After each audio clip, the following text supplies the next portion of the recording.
just a couple of business anchors. Welcome to the Business Anchors podcast. This jingle is slightly too long. This jingle is slightly too long. People will actually listen. This is a great segue to the second trend. I don't even think you realised it, Lloyd. I'm just good at segues, mate. But the next trend I want to talk about is, and give you an example of, is a company called Box Bollon. Have you heard of a company called Box Bollon, or have you seen any of their ads, Lloyd? No. So I don't think have you actually not?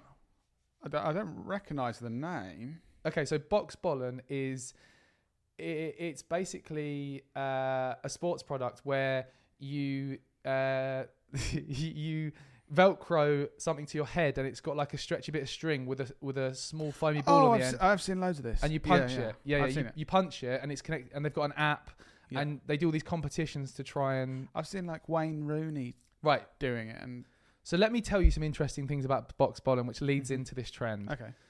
So it was founded by two Swedish brothers. In 2022, they turned over $12 million. In the projected turnover for 2023 was $25 million. Something really interesting they do that's really helped this blow up is they've gamified the product and made it competitive. So they do these competitions where users can win between £1,000 and £10,000 by getting the most punches and really? Videoing it, and like it looks addictive. Yeah, it looks like really addictive. They've got over 200 million TikTok views. The most interesting thing they're doing, though, right? They've partnered with some crazy celebrities for this. Tyson Fury, Conor McGregor, Jessica Simpson, Khloe Kardashian, Bill Gates, Tom Brady. And this list goes on and on and on. All these like big names. Crazily big influencers and celebrities. And what I find super interesting is when you look at the content they've made with these celebrities, it looks like it's been filmed on a potato. Yeah. I haven't seen anything from them that is like high production value content. It's almost like, I think I saw Wayne Rooney, something like that, and it looks like his partner or his kid is like he's literally filming just holding on his phone. Like there's no, it's not like a production crew involved or a marketing agency. It's just one of his family on the phone. That's what it looks like anyway. And not slating that at all. This is the interesting thing. If you think how much they have paid these celebrities, we don't know the exact figures, but knowing that Kim Kardashian, it's been reported she gets paid like $1 million for one Instagram post. Her sister Khloe Kardashian and people like Tyson Fury, they're getting paid a shitload of money to promote this brand. And the brand is asking them, their partners, the kids to use a phone and create content.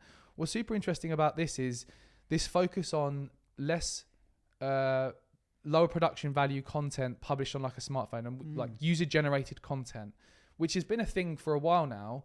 But if a brand like Box Bollon that's forecasted to turn over 25 million in 2023 and is working with the world's leading influencers and celebrities, if they are doing user-generated content that's a low production value, that is a sign to the world that marketers need to be testing that. Yeah.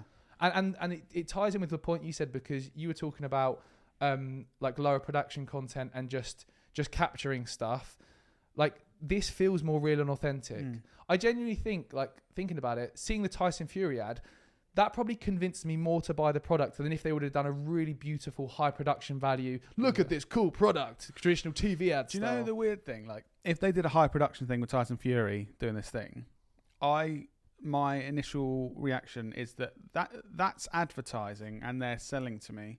And even though I know that it's still advertising and they're selling to me with the lower production content, I still feel that it's more authentic and I'm more convinced by it. Which is completely counterintuitive to like 20 years ago. People would, if you shot something look really unprofessional, they'd be like, "Oh God, that's terrible. I'm not going to buy that." Whereas in some instances, it is switching now, and it's really interesting. You talking about the turnover of the company? I do wonder. I think the people they've got involved, I'm thinking they must have paid them shitloads, and I can't see this. I don't think it would be profitable even with that turnover. This is my slight red flag. But I do wonder. Like, I'm interested with the background of, are they just doing this to get it so big that they're thinking like, all right, we'll stop paying the Kardashian stuff, and then over the next 10 years we're going to make so much money because the brand's being built. I also wonder And we haven't worked with like influencers on the level of Bill Gates, Tyson Fury, and the Kardashians. So I don't have this experience, but would using our experience and knowledge from who we work with, I'm thinking potentially you get a better deal if you say, oh no, we're not going to have like a shoot date you have to turn up to with our production crew and stuff. It's like, we can send you this, it's on your phone. Probably taking 5 minutes to make. It's like 5 minutes and you can just get like one of your family to shoot it in your living room. Like you've got this window of time when you can do it. It's not like, oh, the shoot date's today, you have to do it. I wonder whether they get better value with these celebrities and influencers because of that. It's like, if you're a Kardashian, no, I need 1.5 million for a video. It's like, well, how about would you do it for 750,000 if you can do it any time in the next 3 months? Shoot it on your phone. None of us need to be involved. You have no one turn up at your house or anything like that. Maybe they get a good deal relatively. I reckon they've given them equity or something as well. Like, because the numbers don't add up. I've shared about 8 top tier celebrities there. There's like 20, 30, 40, 50 more that I haven't shared. Like top Premier League footballers like Wayne Rooney. Because I completely believe in user-generated content being a big part of what works in marketing for a lot of businesses and brands, and it should be with the balance of different things.